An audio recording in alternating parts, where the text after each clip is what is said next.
This video was made possible by EA Game Changers. Thank you so much for flying me out to Berlin so I could capture this footage early. Hello and welcome to Bankrupt Fulham episode 1. It's the first video I made on FIFA 19. Are we excited? Hopefully so. If you don't know the rules of the Bankrupt series yet, then listen up because I'm about to tell you. We take a team in the top flight of one of the big European leagues. This time it's with Fulham. We can't play with any of their real players. We must play with trash youth academy players and somehow, hopefully, survive the Premier League. Now, I wasn't planning on this, but Fulham are actually the perfect side to be doing a Bankrupt series with because all their expectations are low apart from youth development. So I'm already in the good books. The manager will be Harvey Hull, which, to be honest, will probably be a disaster. Like we talked about in Youth Squad Legends, he's a robot designed to only score goals. So unless he's programmed differently, these youth players aren't really going to get the expertise. Next up, we set the match difficulty. Of course, it's going on Ultimate. Why would it go on anything else? Then we move over to the European competitions. It would be hilarious to see this Fulham team not only get smashed on weekends, but weekdays. So that's all the settings sorted. Let's crack on and grab our youth academy players. This is the team for Bankrupt Bournemouth. Left back Sean Barr. Left back Billy Lewis. Left back Elliot Robinson, right midfielder Liam Watson, centre mid Billy Cox, right winger Ollie Green, centre mid Rory Hamilton, right back Rory McLean, goalkeeper Oliver Wilson, goalkeeper Arthur Taylor, central attacking midfielder Oliver Fraser, centre mid Barry Taylor, centre forward Kieran Crow, central defensive midfielder Keith McDonald, left mid Keith Feeney, and to add a little class, we looked around in the free agents and found the New Zealand-born Matthew Rojas, who plays at centre-back. There was one more guy, Craig McAvoy, but he stayed in the youth academy for a long time because kind of forgot about him. Even though there were rumours that the youth academy name pool in FIFA 19 would be better than that of FIFA 18, sadly it's not the case. All the career mode guys were grouped together in this capture event. We were sharing stories of each other's saves, but most importantly we're trying to collect everything that we don't like with the game. Fingers crossed stuff like this is not a problem in FIFA 20 and beyond. Who would like to see some gameplay? This is the first Premier League match. It's Fulham against Crystal Palace. Selfie time! It wouldn't take long to understand the problems that we have this season. Crystal Palace absolutely peppering us with shots. Oliver Fraser and Billy Cox getting involved with some big blocks. The torture was about to begin. As Crystal Palace whipped in a ball on the right hand side, the centre-back Markin Benteke decided to go for lunch or something. That's the kind of troubles that we're going to have through this series. These players are so bad compared to Premier League quality, mistakes are inevitable. Another problem that we've had in FIFA Career Mode since FIFA 15 is that big teams underestimate those smaller teams. The bad news is that this thing is still apparent. Richley proved it. I don't know if he's going to drop a video on that, so I can't give you that many details because I don't really want to spoil it for any viewers that watch Rich as well. But for me, with these players that might not even make League 2, I was feeling up against it. The Bankrupt idea for me is the toughest thing that you could ever do on FIFA. And now that we've got ultimate difficulty and the underestimation problem isn't as prevalent, this has become basically an impossible task. However, I have got an equaliser for you. Kieran Crow smashed it opposite side. Thank you very much. Fulham are level. Our opposition didn't seem phased, they kept going forward, they kept creating chances. A mixture of luck and judgment kept the scoreline at 1-1. And then, this happened.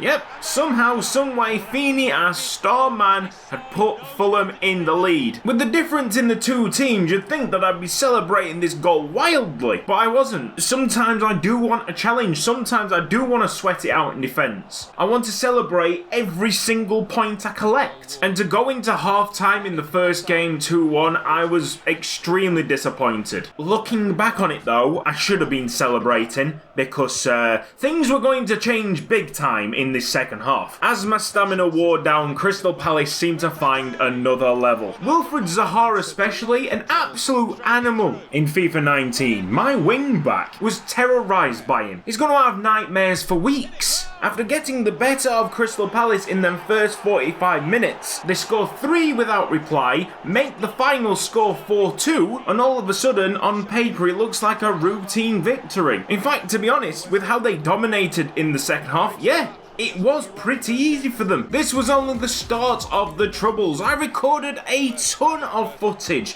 in the capture event, but I can't really spread it out like many others because it'll just be me saying, and we lost again, and we lost again, and we lost again. Honestly, there was very little I could do. I know, I was controlling Fulham and I just felt like a passenger. The beautiful thing is that Tottenham played like Tottenham and Burnley played like Burnley. Seriously, this alone is just about as revolutionary as when they brought in work rates to FIFA. On a good day, we could have got something against Burnley, but their aerial presence, their jumping skill meant that we couldn't go through the air. We had to keep it on the floor and try and pass it around. No one in this side knows how to pass properly. After every game, I took a few notes just to remember what happened in this match. And one of the notes is, despite own goal, defence looked good. Or more to the point, the defence was decent because our midfield, our strike was non-existent. Fourth game, Wigan Athletic in the EFL Cup.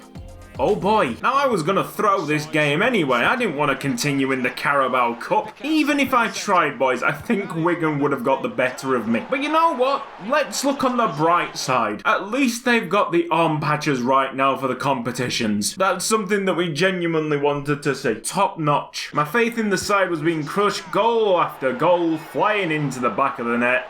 I got a consolation, and then Wigan would go up the other end and just embarrass my defence. Like there were 3 people there who could clear it, and none of them did. So that was fun. Yeah! Does anyone want to do anything else? No? Okay.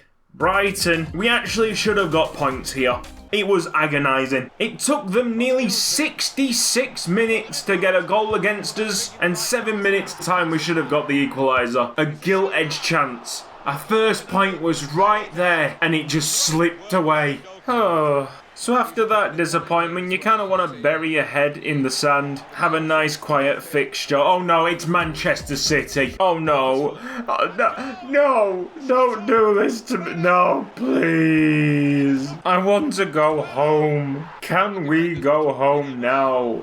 No, don't score again. Well done, boys. 5-1. If we keep improving like this, we could beat Man City in the next millennium. It was finally time to welcome Craig McAvoy to the first team, alongside Patrick McLean, the left winger, Liam Breen, centre mid, and Ian Brennan, central defensive midfielder. Great! I forgot that I put Fulham into the Champions League. The champions! Singing it myself because I think I'll be handed a copyright strike if not. But seriously, Monaco had no good striker. They got Benicophobe up top. This could be Fulham's chance. It's in the wrong competition, but it could be Fulham's chance. Or maybe it isn't Fulham's chance, okay. Bang it, Breen. Liam Breen! Oh, no! Surely this is the equaliser. Great pass it! Oh, how have you missed that? Get out of our club. Oh no, it's even worse on the replay. The Monaco defender clearly misses the ball here and takes a lot of McAvoy. Referee gives nothing, and with that wrongful decision, Harvey Hull starts malfunctioning. It's Kieran Crow on the turn! Kieran Crow has levelled it up for Fulham! And that didn't last for long. Of course it had to be Benicophobe that shut me up. Jovetic through the middle. There's no one marking him. That is too easy. Monaco's going to gobble that up all day. And just when you think it can't get any worse, Jovetic, given a gift. I mean, at least we got this goal to look back on. When we do actually learn how to pass the ball down on the floor, we might actually replicate professional footballers. And that is the end of that game. Well, it took Monaco over 10 minutes to score against us. How long would it take Watford? Less than 3. I mean, they're passing it around like a training drill, mate. Our goalkeeper Arthur Taylor must have so much stick week in, week out, but he's been one of our best players. Doesn't help his cause when he's seeing these things go into his net. No joke, if that was any slower, I think it might require a Zimmer frame. Oh, I am sick of hitting the post. It could have got even worse for Fulham if it wasn't for this crazy goal line clear clearance. Delafeu's header denied. The full-time scoreline here, Fulham 0, Watford 2, and that just about does it for an episode of Bankrupt Fulham. Yeah, we've got through a lot of matches, but really there's nothing to write home about. This Fulham side is bad. Tune in next time where a goal conceded will put me on the floor, a special guest YouTuber tries to save my sanity, and maybe, just maybe, we win a game. This has been Cutsy, thank you for watching this video. If you've enjoyed it, give it a like. If you're not subscribed around here, hit the red box, press the bell icon for mobile notifications. I'm out of here, see you later.